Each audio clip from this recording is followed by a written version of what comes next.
ఆధారాలు లేవన్నాడు. ఇప్పుడు ఆధారాలు లేవన్నాడు.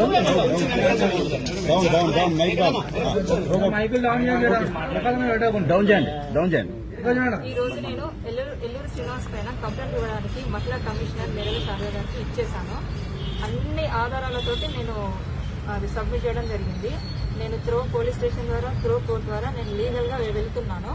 సో నాకు సపోర్ట్ గా మా సీనియర్ అడ్వకేట్ ఆజాద్ గారు ఉన్నారు, గురువు గారు ఉన్నారు. సో నా ఫ్యామిలీ మెంబర్స్, మా మామయ్య, మా అన్నయ్య కూడా ఉన్నారు. సో దీన్ని నేను ఇంకా ముందుకు నేనే కాదు, నాలాంటి ఆడపిల్లలు చాలా మంది ఉన్నారని నేను కూడా విన్నాను. వాళ్ళంతా బయటకు రావాలని కోరుకుంటున్నాను. కనీసం మెసేజ్ల రూపంలోనన్నా, కాంటాక్ట్ రూపంలోనన్నా వాళ్ళు బయటకు రావాలని నేను మనస్ఫూర్తిగా కోరుకుంటున్నాను. అంతేకాదు, నిన్న కామెంట్స్ పెట్టిండు నా పైన, నా పర్సనల్ లైఫ్ లో ఇన్వాల్వ్ అయ్యాడు. సో నా పర్సనల్ లైఫ్ లో ఇన్వాల్వ్ అవడానికి తను ఎవ్వరు? నేను ఏ రోజున తను కాపాడమని నేను ఎప్పుడు అడగలేదు. మరి కాపాడమని నేను అడిగినప్పుడు ఈ రోజు నన్ను కాపాడాలి కదా, అలా ఎందుకు పారిపోతాడు? గత 20 days నుంచి నా నంబర్ ఎందుకు బ్లాక్ లో పెడతాడు? అంతేకాదు, ఈ వర్షిని అమ్మాయి ఇప్పుడు ఎందుకు వచ్చింది ఈ అమ్మాయి ముందుకు అని అంటున్నాడు కదా. 2 days బ్యాకే కదా వర్షిని పెళ్లి చేసుకున్నా అని చెప్పింది. మరి నేను తొందరగా రెస్పాండ్ అయ్యాను కదా. అంతకుముందు తల్లి కూతుల బంధం అన్నాడు, గురు శిష్యుల బంధం అన్నాడు. మరి తన నోటికి అదుపు ఉందా? అలాంటి వ్యక్తి నా పైన ఈ తప్పుడు ఆరోపణలు ఎందుకు చేస్తున్నాడు? నిన్న నేనేదో పాయిజన్ బాటిల్ పట్టుకున్నాను అన్నాడు. నేను పట్టుకొని నేనేదో వీడియో కాల్ చేసి నేను బెదిరించానని అన్నాడు. అంటే మీరే పెళ్లి చేసుకోవడానికి మీరే బెదిరించానని అన్నాడు. నిజంగా అలాంటి ఏదన్నా పాయిజన్ బాటిల్ అంటే తను మందు అన్నాడు. అదేమందో నాకు తెలియదు. ఈ తాగేమందా, అతను తాగేమందా, మరి ఇంకా జనరల్ ఎవరు తాగేమందో నాకు తెలియదు. నేనైతే పాయిజన్ అనుకుంటున్నాను. ఆ పాయిజన్ బాటిల్ తాగి నేను బెదిరించానని అంటున్నాను కదా. అదే పాయిజన్ బాటిల్ ఇప్పుడు మీ మీడియా ముందు అలాగే నేను బెదిరిస్తాను. అందరినీ వదిలేసి, వర్షిని కాదు ఇంకా ఏ దర్శిని ఉన్నా వదిలేసి వచ్చి నాతోటి ఉండాలి. ఉంటాడు మరి అట్లా వస్తే తను నిజం.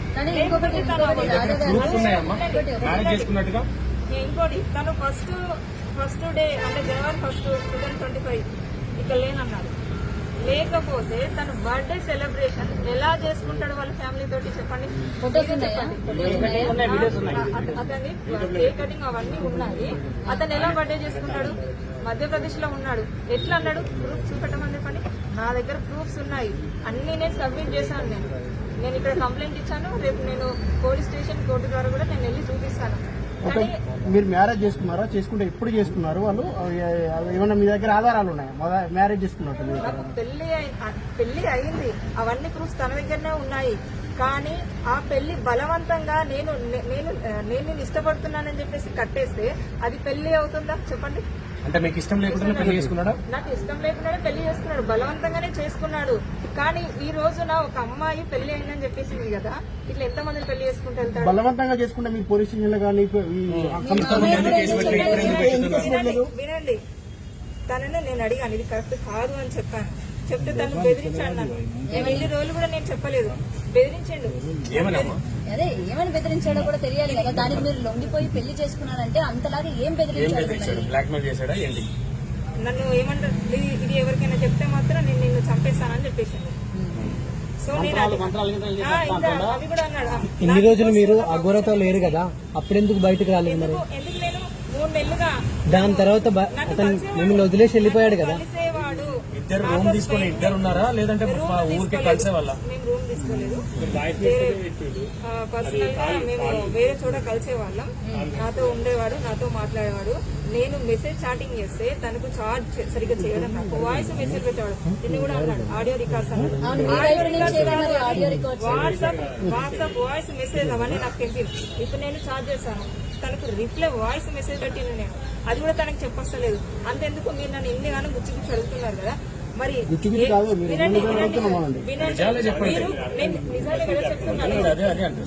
మీ తరపు నుంచి ఆడియోలు బయటికి రాలేదు కదా, అవి ఎందుకు రాలేదన్నాడు. నా దగ్గర చార్ట్ కూడా ఉంది, నేను అన్ని సబ్మిట్ చేశాను. మేడం వాళ్ళకి ముందు ఆయన మీకు ఎలా పరిచయం అయిండు అది చెప్పండి. నేను ఇప్పుడు కాదు, నేను తొందరలోనే మళ్ళీ ప్రెస్ మనీ రూపంలో డబ్బులు కూడా